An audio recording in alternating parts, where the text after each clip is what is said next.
Tapi kali ini dengan high tempo, dengan pressing tinggi di atas, lalu juga counter pressing kalau kehilangan bola untuk win the ball back, untuk memenangkan bola lagi.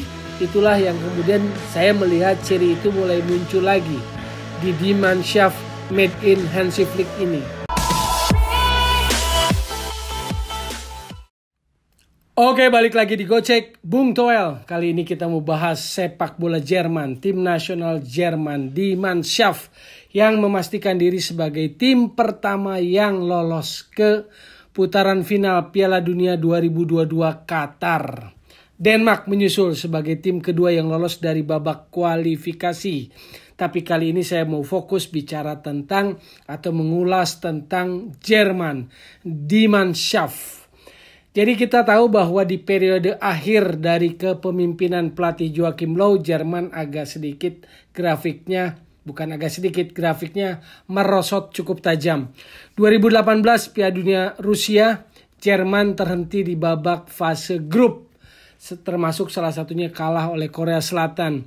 Lalu kemudian memasuki kualifikasi Piala Dunia 2022 bulan Maret awal tahun ini.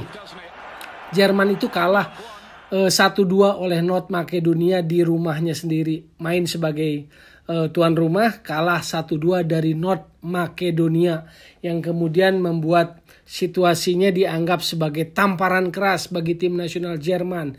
Merasa dipermalukan kekalahan 1-2 oleh North Makedonia itu di bulan Maret. Kualifikasi Piala Dunia 2022 Grup J ya, Jerman di grup J, kalah Makedonia 1-2. Lalu kemudian di Euro 2020 pasukan Joachim Löw terhenti di babak 16 besar oleh Inggris. Dan itulah kemudian ada pergantian pelatih dari Joachim Löw ke Hansi Flick.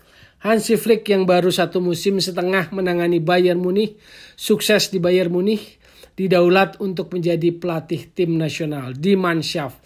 Dan hasilnya sejauh ini dengan keberhasilan menjadi tim pertama yang lolos ke putaran final Piala Dunia 2022 Qatar, boleh dibilang misinya berhasil. Misi Hansi Flick sudah berhasil di babak kualifikasi ini. 5 pertandingan yang dijalani diraih dengan sempurna. Hasilnya 5 kemenangan dari 5 pertandingan. Dan hanya kebobolan 1 gol oleh Rumania. Jadi kita lihat hasil pertandingannya, Liechtenstein, Jerman menang 2-0, lawan Armenia menang 6-0, lawan Islandia menang 4-0, lawan Rumania menang 2-1, kebobolan 1 gol oleh putranya George Hagi, legenda sepak bola Rumania. Dan terakhir menang dari North Makedonia 4-0 di kandang North Makedonia. Inilah yang kemudian disambut hangat oleh publik sepak bola Jerman. Dianggap tim nasional mereka sudah bisa pulih dari periode buruk di masa akhir kepemimpinan Joachim Löw. Jadi sekarang mereka mulai percaya diri, mulai menaruh harapan, merasa bahwa Hansi Flick sudah bisa memulihkan lagi, merestor situasi timnas yang sempat memburuk. Jadi memang kita lihat Hansi Flick membawa gaya yang dia terapkan juga di Bayern Munich ya.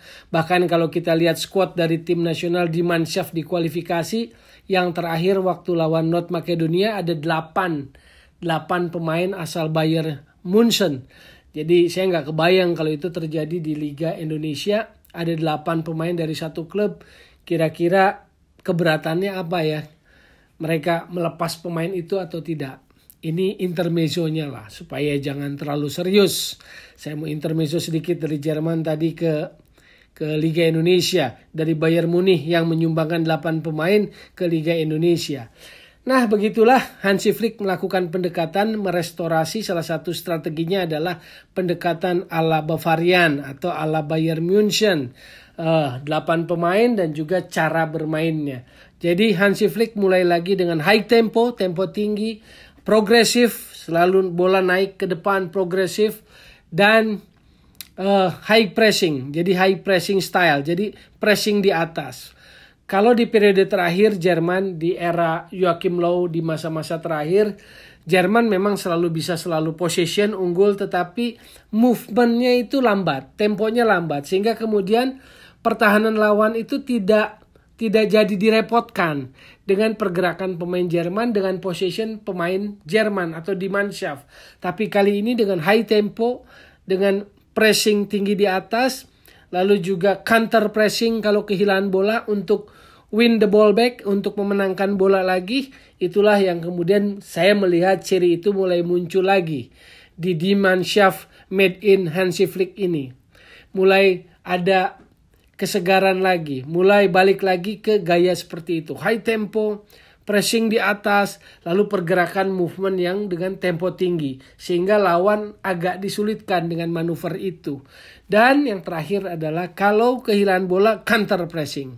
Counter pressing untuk segera merebut bola lagi. Itulah Die Mannschaft di kualifikasi grup J sehingga jadi pimpinan grup J dan memastikan tim pertama yang lolos kualifikasi menuju Qatar 2022. Itulah gaya Hansi Flick dan di depan pilihannya juga menjadi menarik karena ini ada perpaduan senior dengan pemain yang lebih segar, tidak bisa dibilang junior. Ada Leroy Sané, ada Serge Gnabry, ada Thomas Müller dan Marco Reus. Marco Reus yang kembali lagi ke timnas. Sempat hebat di masa-masa 2010 harusnya Marco Reus itu sudah mulai masuk tim nasional. Tapi waktu itu menjelang Piala Dunia Afrika Selatan cedera. Lalu kemudian hilang dari skuad tim nasional. Dan kelihatannya Hansi Flick kembali memanggil Marco Reus.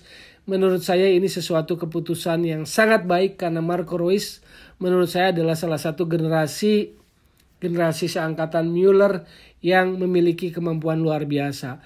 Bahkan di lapis berikutnya mereka masih punya Jamal Musiala, pemain muda sangat luar biasa juga, 18 tahun kalau nggak salah, masih sangat muda, potensi bakat yang luar biasa dan menunjukkan penampilan cemerlang di kualifikasi ini.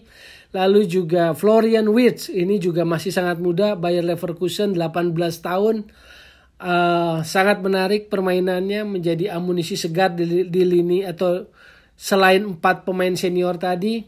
Dan juga jangan lupa ada Adeyemi, Karim Adeyemi. Ini striker yang dianggap striker nomor 9 dan bisa menjadi pelengkap bagi Timo Werner.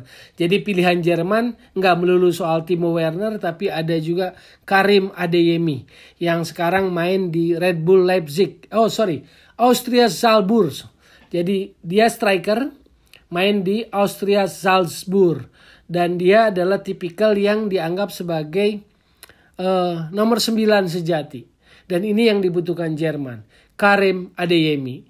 Ini menarik. Ada pemain-pemain senior yang bisa diandalkan dan pemain-pemain muda yang mulai muncul. Florian Wirtz, lalu Jamal Musiala. Dan teman-teman Gocek Bung Toel jangan khawatir.